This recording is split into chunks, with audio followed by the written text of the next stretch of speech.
नमस्कार, मैं रवीश कुमार। कृषि कानूनों को अपने उद्देश्य के लिए सुप्रीम कोर्ट ने जो कमेटी बनाई थी, उससे एक सदस्य ने खुद को अलग कर लिया है।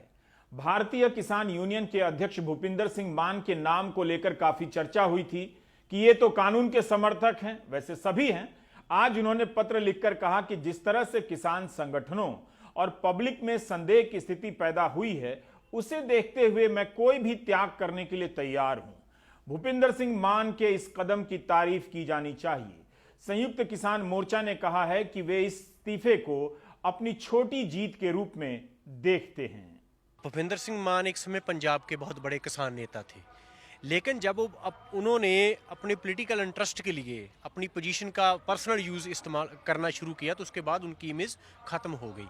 तो आज जब ये न्यूज़ आ रही है कि उन्होंने कमेटी से नाम वापस ले लिया, तो एक न्यूज़ हम आपको दे रहे हैं कि पहले उनकी ऑर्गेनाइजेशन ने निकाला है। आज पहले उनको ऑर्गेनाइजेशन ने निकाला उन्हें, और उसके बाद वो कमेटी से उन्होंने अपना नाम में वो वापस ले लिया है। तो जिस आदमी को हम अपने साथ बैठक में नहीं बैठने देते और सुप्रीम कोर्ट कह रही कि आप इनके समक्ष पेश हो, ये तो आपने एक मजाक है। तो सिर्फ भूपिंदर मान ने अपना नाम वापस लिया है, दूसरे भी नाम वापस ले लेंगे तो इससे क्या फ़र्क पड़ता। हम तो पहले इनको रिजेक्ट कर चुके हैं। देखिए, मैंने भी अभी पढ़ा है, जो लास्ट लाइन है, उन्होंने कहा कि मैं पंजाब के किसानों और पंजाब के साथ खड़ा हूँ। तो इट मीन्स, इसका मतलब ये भी है कि ये जो कमेटी है ये किसानों और पंजाब के खिलाफ खड़ेगी। अब सरकार के साथ कल आपकी बातचीत है नवे दौर की, जाएंगे बातचीत करने के लिए? बिल्कुल, बातचीत के लिए हम हमेशा तैयार हैं, बातचीत करने के लिए जाएंगे। और ये सरकार जो लगातार पहले प्रचार करती है कि ये गैर जिम्मेवार बात नहीं करना चाहते, बातचीत के लिए हम हमेशा तैयार हैं और आंदोलन की भी तैयारी कर रहे हैं। संयुक्त किसान मोर्चा ने कहा है कि वो सुप्रीम कोर्ट की बनाई कमेटी को महत्व नहीं देना चाहता। कमेटी के सदस्यों को लेकर काफी आलोचना हो रही है और उनकी आलोचना के साथ साथ सुप्रीम कोर्ट की भी आलोचना हो रही है। किसान आंदोलन के 51 दिन हो गए। किसान मोर्चा का एक ब्लॉग है, उस पर उन किसानों की एक सूची डाली गई है जिनके इन प्रदर्शनों के दौरान मौत हुई है।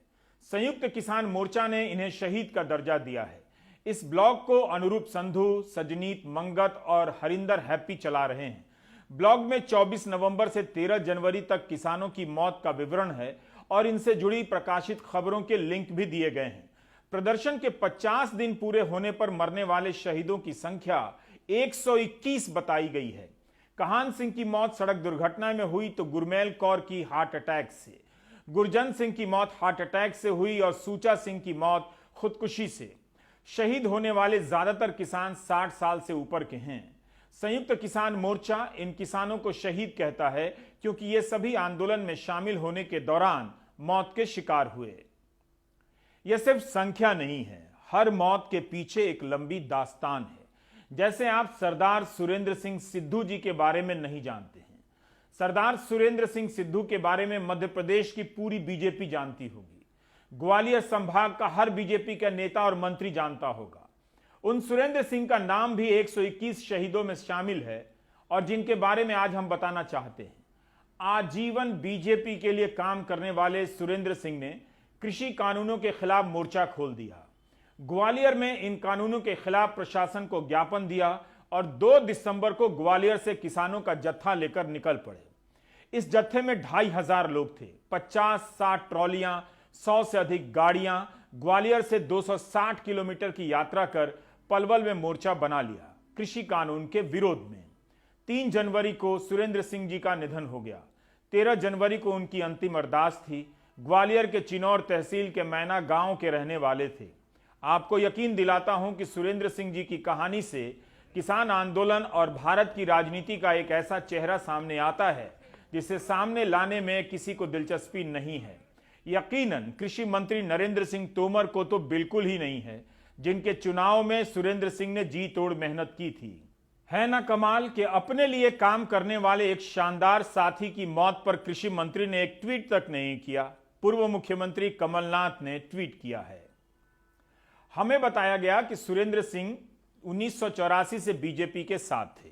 ग्वालियर में अटल बिहारी वाजपेयी के लिए प्रचार किया था। 1958 में बीजेपी के बड़े नेता जयभान सिंह पवैया के लिए प्रचार किया था। सुरेंद्र जी जिला अंत्योदय समिति के भाजपा द्वारा नियुक्त सदस्य थे। इस समिति की अध्यक्षता जिलाधिकारी करते हैं। बीजेपी चिनौर कार्यकारी मंडल में महामंत्री रह चुके थे और उपाध्यक्ष भी। मैना ग्राम पंचायत के सरपंच भी रह चुके हैं और भाजपा द्वारा ही नियुक्त किए गए थे। सुरेंद्र सिंह सिद्धू राजनीति और समाज में सैकड़ों हजारों लोगों को जानते थे। एक कानून के विरोध ने उनके पूरे जीवन के काम पर पानी फेर दिया और किसान आंदोलन में शामिल ऐसे लोगों को आतंकवादी और खालिस्तानी कहा गया, जिससे वे आहत हो गए। सुरेंद्र सिंह के लिए किसानी की पहचान कितनी अहम थी, उसका अंदाजा उनके अरदास में रखे एक पोस्टर से होता है, जिस पर लिखा है, किसान हैं तो हम हैं, किसान नहीं हैं तो हम नहीं। किसान की रक्षा देश की रक्षा, किसान से प्यार देश से प्यार। किसान विरोधी काला कानून वापस लो, वापस लो। हम भारत के लोग, हम भारत के लोग। यह पोस्टर आंदोलन को गोदी मीडिया और बीजेपी के नेताओं के द्वारा गढ़ी जा रही छवियों को ध्वस्त कर देता है। उनकी दलीलें किसान की छाती को छलनी कर सकती हैं, मगर इरादों को नहीं। यही इस एक तस्वीर से आप भारत में खेती के लिए सिखों के पलायन और उनके योगदान के बारे में बहुत कुछ जान सकते हैं। कई दशक पहले अमृतसर से सुरेंद्र सिंह के बुजुर्ग ग्वालियर के चिनौर तहसील खेती करने आ गए, क्योंकि यहां जमीन सस्ती थी। पंजाब से बाहर निकले, मगर खेती के लिए ही, किसानी की पहचान के लिए। अब आप इस तस्वीर को देखिए, मध्य प्रदेश के मुख्यमंत्री शिवराज सिंह चौहान के साथ की है। हम व्यक्तिगत संबंधों की पुष्टि नहीं कर सकते, लेकिन सुरेंद्र सिंह के करीबियों का दावा है कि मुख्यमंत्री से व्यक्तिगत जान पहचान थी। Can't you see with your own eyes that he is not a Khalistani? Can't you see, oh dear Indian middle class, see if you can see. When was the last time you used your eyes to see anything? See if you can try to see what you should be seeing. See if you can see that you cannot see. Gwalior से BJP के सांसद विवेक नारायण शेजवलकर परिवार से मिलने गए थे। गृह मंत्री नरोत्तम मिश्रा के भतीजे और भाजपा के युवा नेता विवेक मिश्रा ने भी परिवार से मिलकर सांत्वना दी थी। हमें यह भी बताया गया कि कृषि मंत्री नरेंद्र सिंह तोमर के चुनाव के लिए सुरेंद्र सिंह जी ने काफी मेहनत की। क्या यह आहत करने वाली बात नहीं कि बीजेपी के नेताओं को पता था और कृषि मंत्री को पता था कि इस आंदोलन में शामिल सिख कौन लोग हैं, उनके साथी हैं, उनके जानने वालों में से हैं, तब भी इस बात को हवा दी गई कि आतंकवादी हैं, माओवादी हैं और खालिस्तानी हैं। सुरेंद्र सिंह सिद्धू लोकप्रिय होंगे तभी इस कानून के विरोध में 2500 लोगों को लेकर पलवल पहुंचे। इतना रिश्ता बना लिया वहां के उनके अरदास में पलवल और फरीदाबाद से लोग गए थे, मगर उन्हें जानने वाले नहीं गए। हमारे मध्य प्रदेश से आज कम से कम 2000 आदमी घर निकल रहा है और प्रतिदिन 2000 आदमी निकलेगा एमपी में से, जब तक इसका निर्णय नहीं होगा। देखो भाइयों, ये कोरोना सूपी, तो एक कोरोना आया था चीन से और दूसरा कोरोना पैदा किया अपन ने, जिसको मैंने भी धप्पा लगाया उससे। ये मोदी, ये बहुत बड़ा कोरोना है, उसका इंजेक्शन को वो ऐसे हीरे थे जो पार्टी को कभी नहीं मिलेंगे। और किसान आंदोलन को चलते हुए उन्होंने जो तीनों कृषि कानून बिल हैं उनका विरोध करते हुए यहाँ से ग्वालियर से जत्था लेकर चले थे वो, और वो काफ़ी आहत होते थे जब जो आजकल जिसको गोदी मीडिया बोला जा रहा है वो उनको आतंकवादी, खालिस्तानी, माओवादी जब शब्द सुनते थे तो मेरे को बोलते थे। अक्सर मेरी काफी उनसे लगाव था और मैंने बहुत संगत की है उनकी। जिस शख्स ने बीजेपी के लिए काम किया, लेकिन जब वही शख्स किसानों के लिए खड़ा हुआ तो खालिस्तानी कह दिया गया। कृषि मंत्री नरेंद्र सिंह तोमर को सामने आकर कहना चाहिए कि सुरेंद्र सिंह को वो नहीं जानते हैं, उनका सुरेंद्र सिंह से कोई संबंध नहीं था, उन्होंने कभी बीजेपी के लिए काम नहीं किया, उनके चुनाव में कभी काम नहीं किया। नरेंद्र सिंह तोमर के लिए कहना ऐसा मुश्किल होगा। उनका आंदोलन में बहुत बड़ा रोल था। हालांकि वो बीजेपी समर्थक थे और चिन्नौर के महामंत्री भी रहे थे वो, लेकिन किसान आंदोलन ने उन्हें झंझोर दिया और मजबूर कर दिया कि जिस सरकार को वो समर्थन देते थे उसी सरकार के खिलाफ, और कृषि मंत्री के क्षेत्र से, जहां से ग्वालियर से पहले कृषि मंत्री जीते भी थे हमारे इससे पिछले चुनाव में, तो वहां से उनके अच्छे संबंध भी थे। लेकिन वो पहले किसान थे, बाद में उनके लिए पार्टी थी। वो कहते थे किसान का बेटा देश की रक्षा कर रहा है, तो क्या हम खालिस्तानी हो गए? ऐसा गुमराह करने वाली बातें नहीं होनी चाहिए।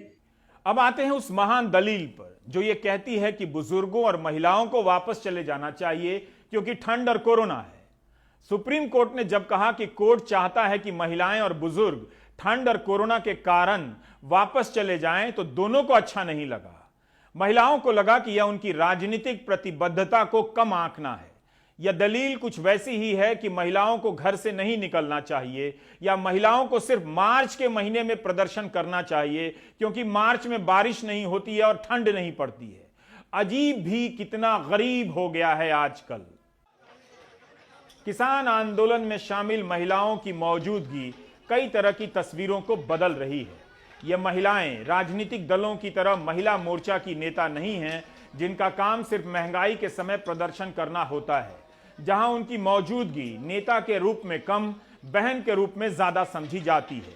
लेकिन हमने प्राइम टाइम के एक एपिसोड में आपको बताया था कि कई किसान संगठनों ने महिलाओं को मात्र बहन नहीं समझा है, उन्हें किसान और उनके भीतर नेता को देखा है।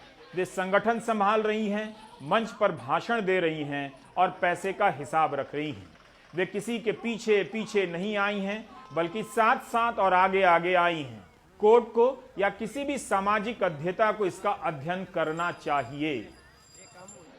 बेशक इन्हें देखते हुए शाहीन बाग की दादियां और औरतें याद आती हैं, जिन्होंने नागरिकता कानून को लेकर उठते हुए हर सवाल का जवाब दिया था। हर दिन गोदी मीडिया उनका जनरल नॉलेज का टेस्ट करता था। नागरिकता कानून के विरोध में बड़ी संख्या में औरतों ने मोर्चा संभाला, सिर्फ दिल्ली ही नहीं बल्कि देश भर में। तब लड़कियों ने पुलिस की लाठियां खाई और लोगों को संविधान का मतलब समझाया। भारत की संस्थाओं में ऐसी जुझारू महिलाओं की कोई कल्पना नहीं थी, न ही शब्द, सिवाय इन्हें बहन कहने के अलावा, घर में रहने वाली बहन कहने के अलावा।